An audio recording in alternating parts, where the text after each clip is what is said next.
Hi all and welcome to the 2020 Melbourne Cup preview from RacingBase.com.au. I'm Aaron Hamilton, form analyst from RacingBase.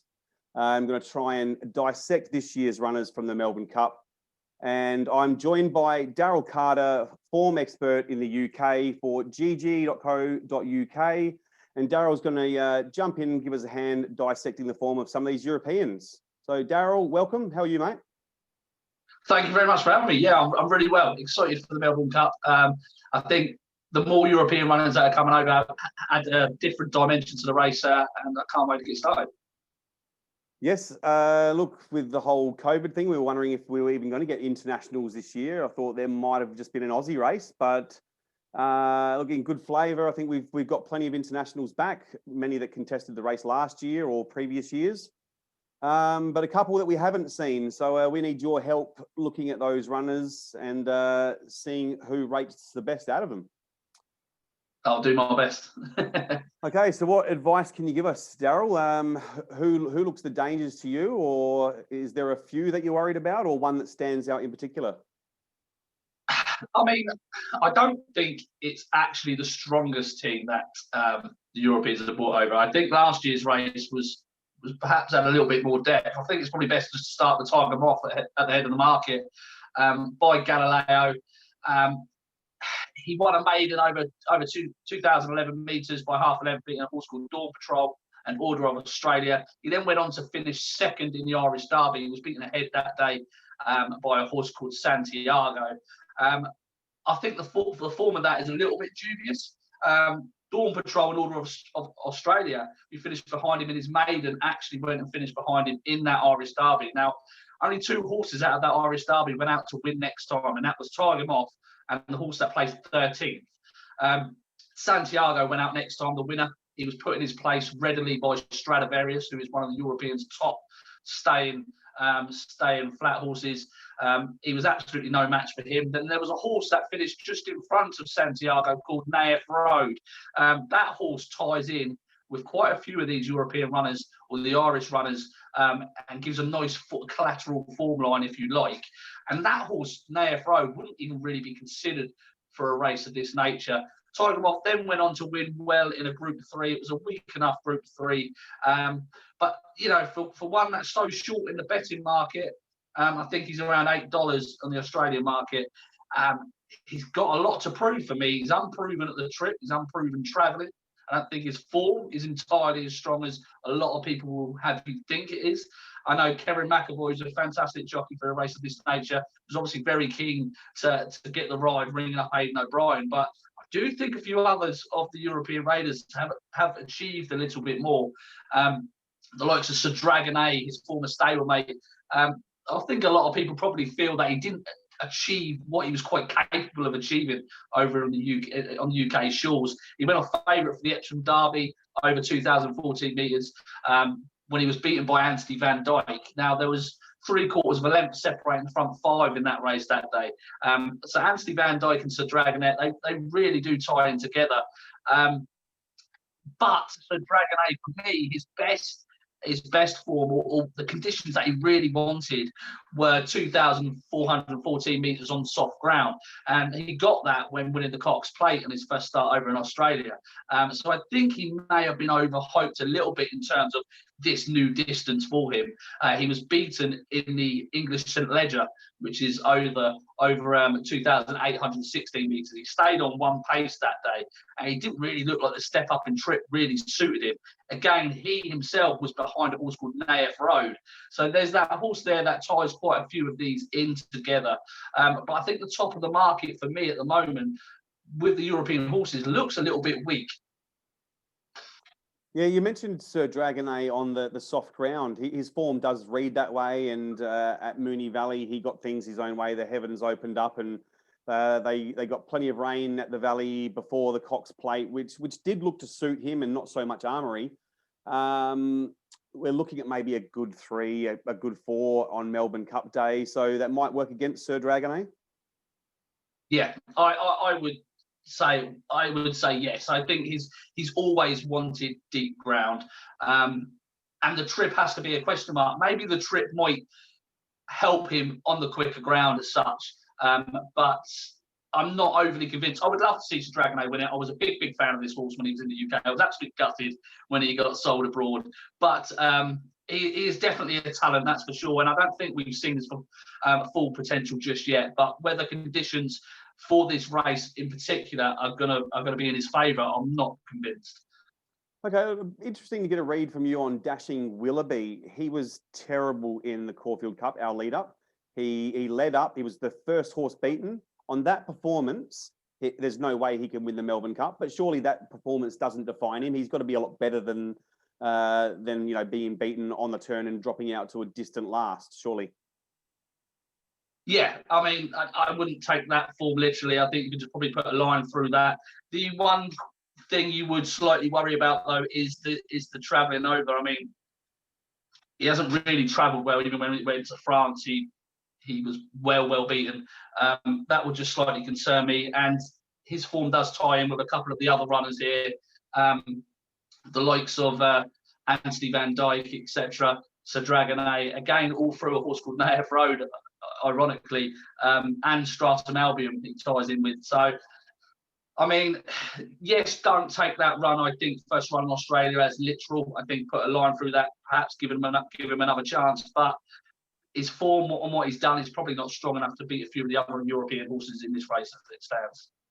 Okay. Joseph O'Brien has Master of Reality and Twilight Payment, both who ran in the Melbourne Cup last year. Master of Reality running fourth. Have they shown any improvement back in the UK? Anything to suggest they can go to another level, improve this time around? I think Twilight Payment has improved. I think he was only his first start for Joseph O'Brien in this race last year. I think he's prepped both of these horses around this race. So it's very difficult to take their form literally. Twilight Payment has finished in front of Master of Reality twice since that race over in Ireland.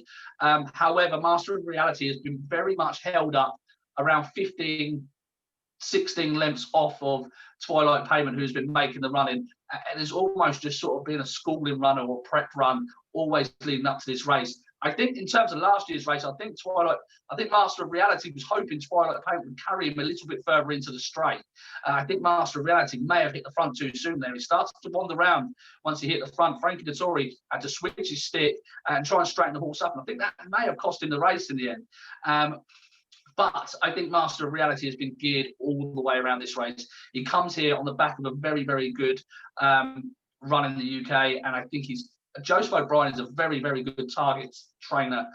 He will target this race with his horses and he knows how to get them spot on for the day. Same as his dad, Aidan O'Brien. They are very, very good trainers. Yeah, you mentioned, Master of Reality getting to the front a bit too soon. And that's the one difference we do see this year is no international riders. We've got an Australian field of riders, and that may see a bit of difference in the Melbourne Cup. We don't have different tactics from European riders with different tempo in the race, so that could change the dynamic of the Melbourne Cup to the way we've seen it run previously. It'd be interesting to see how that plays out. Yeah, absolutely. I mean, I think Master of Reality can definitely be ridden more forward. Over in the UK, it's been held up. Just cantering around really a few race courses, just slowly building up his fitness for this race in particular. I wouldn't be surprised if they really more forwardly from barrier 11. And I do kind of like his chances. I think they got. I feel like they felt hard done by last year, finishing second, demoted to fourth. And I think they'll be looking for a bit of revenge here. I could see him running really, really well, Master of Reality. Yep, that process was horrible last year. That cost me the first four, which was I already rang my partner and told her how much I'd won on the first four, and then got absolutely shattered when that protest was upheld. So that was $30,000 less return, but we'll get over that and try and land a big one this year. So the other couple of runners we've got Stratum Albion, Stratum in the UK. What can you tell us about this one? Yeah, I actually really like the chance of this horse. He's very interesting. He is a big price.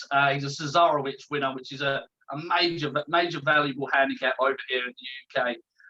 Over 3,621 metres. So he'll have absolutely no trouble staying the trip. He's one of the few confirmed runners of the European lot, and he did that off a big weight of 60 kilos. So he's definitely capable on his day.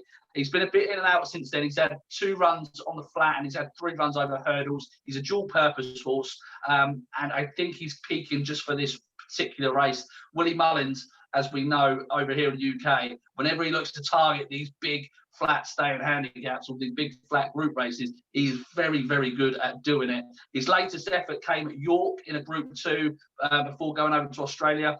He finished behind a very smart filly of John Gosden's called Emberhart. He actually had Naif Road in behind. And in comparison to all the other European runners, if you just go through a form line directly from Naif Road, then he's got a massive chance here. He's not that far away from the likes of Sir Dragonet and Tiger Moth at the head of the market, and he's a confirmed stayer. Obviously, Willie Mullins had Max Dynamite sent over for this race a couple of years back, finished second in his first attempt. This is his first run in Australia, so that is always going to be a slight concern. But like I say, he is definitely a confirmed stayer, and he's got a bit of a turn of foot. So he is a very, very big price, given what he's done and given his form lines that tie in with those at the top of the market. Yeah, he loves bringing a hurdler over, Willie Mullins, and quite successfully. Yeah, absolutely. Okay, and the top weight, Anthony Van Dyke. We've seen him in Australia, ran a gallant second behind one of our top mares, Very Elegant. Do you think the stable would have left plenty of improvement in the tank with this one, Anthony Van Dyke? He's very hard to judge, Anthony Van Dyke. He's a little bit in and out. I mean, his form is very closely matched with that of Sir Dragonet on a few different avenues. He beat Stradivarius over at Longchamp on Arc Trials Day. Now, I wouldn't take that form absolutely literally, because Stradivarius is, of course, a 3,218 metre plus horse. They were running over 2,414 metres there, and that was a preparation for a bigger event. So I wouldn't take that form literally. He hasn't been the most reliable, Anthony Van Dyke, since his Derby win. He does have a nice way of going about his races. He does relax in a race.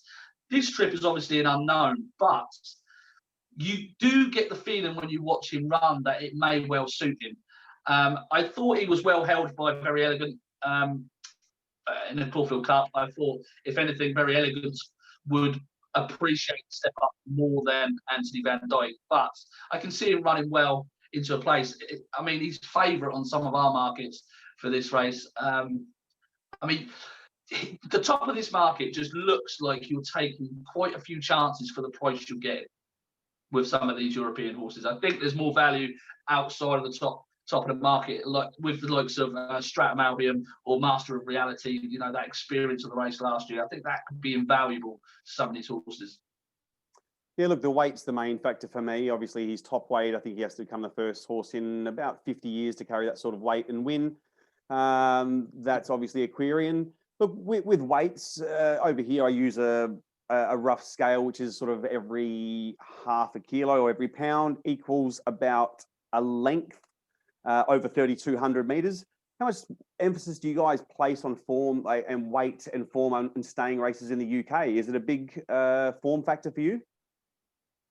I mean, not really for me personally.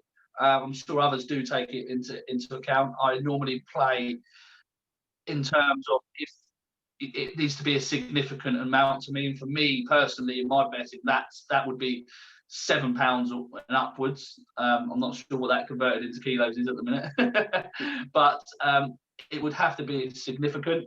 But I think the best staying races, I mean, the staying handicaps over here, they're a bit of a muchness. A lot of horses are beating each other constantly due to weight reversals, etc. But when you're at the top level and it's off level weights, I mean, you're really getting the same sort of result. So the form lines at that top level in these big stayers events are really quite strong because they're repeating themselves time and time again. Okay, now look, as for the locals, I've spent so long on the form this year, as every year. I just can't get my head out of the form and videos and numbers and figures. Look, I've found it a really tough race to dissect this year as well. I'm finding it hard to narrow it down to one. It's obviously a big field. We've got 24 runners. Very Elegant. I potted her first up in the Winx Stakes. Her figures were just, her figures said she couldn't win. She come out and won. As soon as she won that race, I said to a few colleagues of mine, she'll win everything she contests this campaign, including the Melbourne Cup. Her figures were just through the roof for what she would normally do. Having said that, I got on her next start and she failed. She was pocketed. Since then, she's won another 2 Group 1s. She won the Turnbull Stakes, then the Caulfield Cup.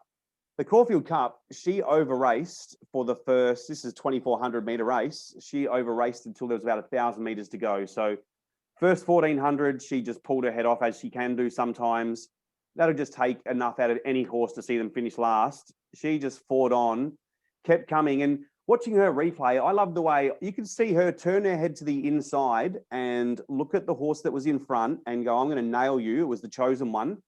And then as Anthony Van Dyke loomed on her outside, she turned her head to the outside, looked at him and said, you ain't getting past me. And she just wants to win.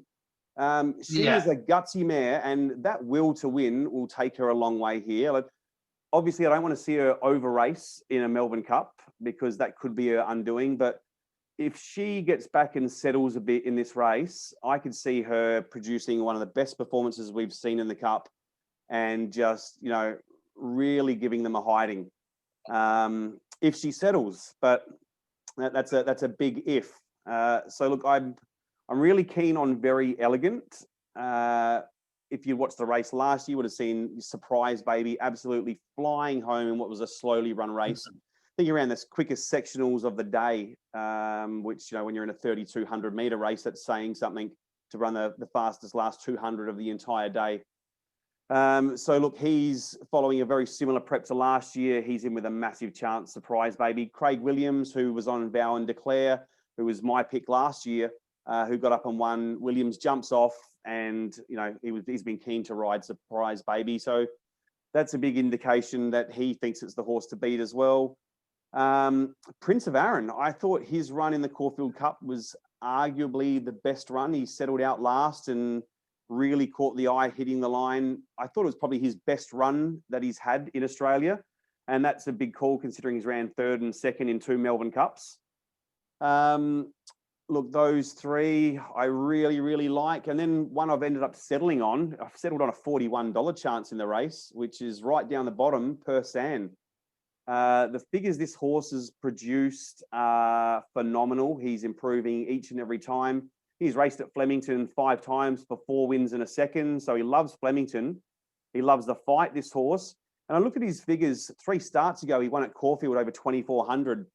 He carried 62 kilos, was beaten by a horse carrying 8 kilos less. The time he ran in that race would have won 7 of the last 11 Caulfield Cups. It was a sizzling time. If you took weight into consideration, with him carrying 62, and you look at the horses that have run quicker time than him, and if you dropped his weight down to that, he would have won the last 11 Caulfield Cups. So, and that's traditionally our best lead-up race to the Melbourne Cup, the Caulfield Cup. It's, you know, Vow and Declare was 2nd in it last year before he went on to win. It's always been a good form reference. Persan, his form, his 2,500 metre win last start was really good. He beat Steel Prince, who then come out and won the Geelong Cup. He beat Sound, who I think Sound was 2nd to Ash Run last Saturday as well. All the form ties in really well. My one query with this horse is, does he get 3,200 metres genuinely? There's a lot of stamina on his sire's side. He's got some Saddler's Wells and Zabil bloodlines there through his sire. The dam side isn't so stout. But look, I think if Persan can run the trip out down on the bottom weight at 40 to 1, I've already backed him at $41. Look, I think he could cause a blowout. How do you see the draw for the likes of Persan at 20 and Tiger Moth out in 23? How do you see that the draw playing out here? Look, the draw does make it difficult, but you know, you hear comments from. I remember reading something. Michael Walker, who rode Prince of Arran last year, he said, "I jumped from barrier 21 and landed in the box seat." He said, "So look, you know, luck needs to fall your way. You can jump from 20 and land in a perfect spot, or you can get caught out wide." I think you're going to need a bit of luck, whether it's barrier 8 or barrier 20. You can still get caught 3 wide. So look, it does make it tougher. I know if you want to take some measurements, I know if you took barrier 1 to the first corner at Flemington and then measure from barrier 20, I think you've already got to cover an extra 1.8 meters. So look, you don't want to be giving away any distance in a big race. But, you know, having said that, a lot of horses can win from out wide, run placings from out wide. I just think at $41 in an open race, he's worth a crack per San. But yeah, there's so many others that I like as well, and we'll probably have saves on, as I mentioned. Sorry, Very Elegant, Surprise Baby, Prince of Aaron as well. So, but for you, Daryl, who's your top pick? Are you with one of the internationals? I will definitely be having a small bet on Stratham Albion around $40. I just can't see why he's such a big price in comparison to the likes of Sir Dragon A or Tiger Moth when they're formed into lines, and he's a guaranteed stayer, and I just think that's what you're going to need. I think like Tiger Moth from stall 23, I think given he's not a guaranteed stayer and the energy he's going to have to use from that stall to get a box position, either that or to slot in behind the field and then come with a late burst, I think it could just expose him. And I think Stratham Albion has just got that. I love that confirmed stayer in a race of this nature, and he's got a nice turn of foot. So I think at the prices, I think Stratham Albion is going to be the one for me. I was quite impressed with some Surprise Baby last year. I thought Surprise Baby had to come 5, 6, 7 wide around that bend, stayed on really strongly, forfeited plenty of ground, and then in a slowly run race as well. And I think, like you touched on, the same can be said for Prince of Aaron, who relies on a very strong pace up front. It didn't get that last year, so you could probably upgrade that effort a little bit. Charlie Fellows is going to sort of targeted everything around this particular race. We know that for sure. So I think those would be the three for me. That'd be Stratham Albion, Surprise Baby, Prince of Aaron. And look, just on Prince of Aaron, those who like a bit of an omen, Michelle Payne obviously won the race on Prince of Penzance. We now have another female rider, Jamie Carr, taking the ride on Prince of Aaron. Both ladies came up with barrier 1. So look, those that do like an omen, a Prince from barrier 1 with a female jock aboard, and Jamie Carr, she'll mix it with the best jockeys in the world, no doubt. She is a cracking rider. She'll give him every chance from there. Fantastic. Yes. Exciting race. Well, sure. There you go. A couple of 40 to 1 shots for us as top picks. So there's a bit of value there, as well as some that are well found in the market as well. Yeah. All right. Well, thank you very much for your time, Daryl. Best of luck. I'm sure you'll be staying up to watch the race from the UK. Absolutely. Thank you very, very much for having me. I really appreciate it. It's been fantastic. Yep, it's been a pleasure, and thanks for your help. Best of luck on Tuesday. Okay, see you guys. Bye for now. Perfect.